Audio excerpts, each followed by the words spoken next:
mare în față, că am plăcut și te. Dar ce vrei, mă, ta să spui pe internet?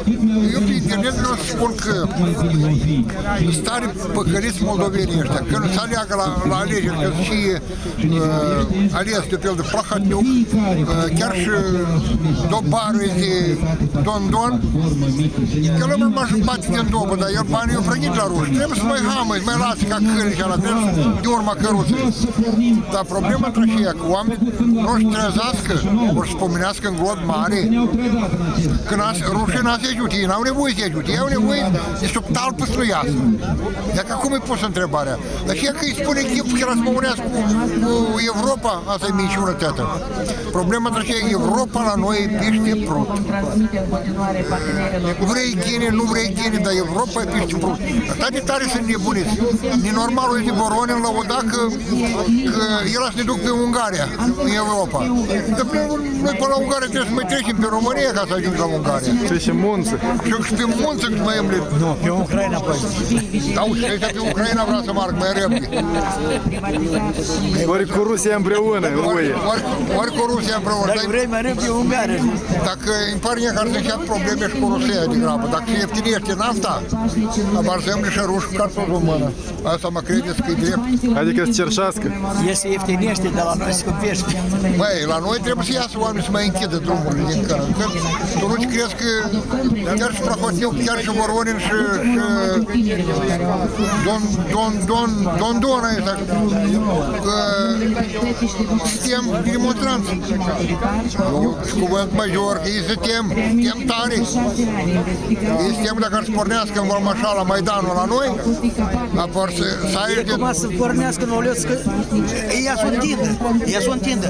Dar ăsta lungul este, ea, lungoarea, șlagbaumul. El e mai lung la Chișoare, el se fugă mai repede.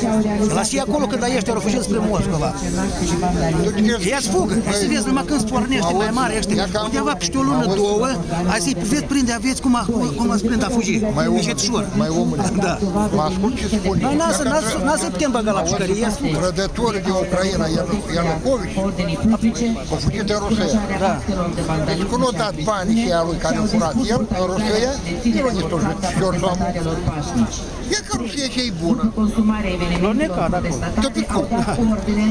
Dar poate s-a necat singur, s-a dus la pescuit cu mașina în iaz. Nu? Omul jiu sănătos n-a vezi iaz de... Dar și nu s-a mai întâmplat cazuri. Da, dar ceilalți au rămas zi și ăsta nu m-au murit. A murit de test. Numai unul singur din toată gașca și el ori ăstea. Întâmplat. Da, chestia unde lor acolo, ca peșile noastre. Da, bani, nu-i drept. L-a găsit plecat cu curăua. Dar pe el are 30 de miliarde pe masă. l-a dus în Arabia, nu știu, ce țară. Da, măi, l-a dus Și rușii îți caută bani, așa? rușii și eu bani de la Ianucovici. Dar aici nu vrea să dea și da, asta e distrugere curată. Singur jurnaliștii chiar din Ucraina, cum mă el, măcar cu pot brău și ala, și el nu putea să iasă, el nu liber să iasă. Dar ți-a scăpat, numai el a murit. Da, el s-a scăpat și a murit de teață. El poate a vrut să vadă cum e fundul iazului. Un kilometru și 300 până la fund. Adâncime. Nu, la Baikal, la 9 km, cel mai adânc loc. Depinde, el era la mal, cred că nu era chiar pe mijloc. Era la mal, el nu era chiar tare pe mijloc. Și sunt într-adânși și delfini, sunt și trebuie să-l scoate pe pelul la mal. Și voi mă horiți la fotografii? Eu pun, numai eu pun. Tu nu știi când așa ajungă. Domn Bregla, când vin la Căușe?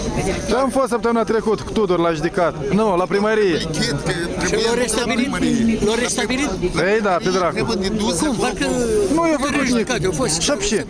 Din Deodată, au pus în sarcina primarului să execute hotărârea și primarul îți că n-are bani și l-ați dea în judecată. Iar în judecată. Să restabilească în rând. Și ăștia bani trebuie. Dar uți că n-au rând. Nu este rând, că ei n-au apartamente. Băi, Brega, mă, doar și portretul îmi place. Mata ești cel mai important aici, am înțeles, promustat.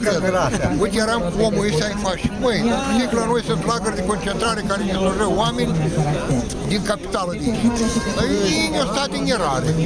Și m-am pornit cu fotoaparatul și fotografiez. Am găsit camerele unde erau oameni gazați, cu gaz, omorâți. În Chișinău. Aici, în Chișinău. Când? Și ești șamu. Eu nu grăiesc unii ca pe el să stupi. Faci pui buldozeri să explodeze locul ăla. Mă cred, eu nu spun minciuni. Aici este în Chișinău. Camerele unde cu gaze distrugă oameni. Camerele unde erau legați de bară, belșugi. L-au alenat de 6 băieți și loc unde se împușcau oameni, păretele și parcă mânca de câini. Și este la mine fotografiile, dar nu știu. Și când a fost asta? Și amu este loc. Nu lasă, când se întâmplau. Camera de ars trupurile, Așa. o astupat-o cu portal. Am înțeles. Ia că acum. Socoteală. Și asta e, și acum.